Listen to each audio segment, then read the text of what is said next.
Arya Saloka memiliki ide unik saat bangun rumah baru. Suami Putri N sebut konsep kamar mandi menyerupai lemari. Kesuksesan Arya Saloka membuahkan hasil.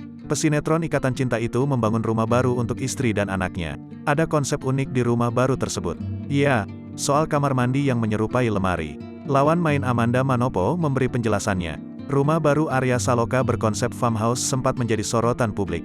Bukan tanpa sebab, rumah farmhouse-nya itu memiliki kamar mandi yang menyerupai lemari. Makanya, banyak yang tidak mengetahui bahwa lemari tersebut adalah kamar mandi. Kamar mandi saya buatnya itu kayak lemari.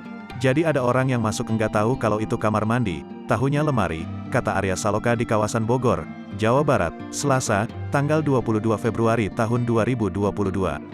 Jadi kalau dibuka tahunya Taman Impian Jaya Ancol, haha, lanjutnya.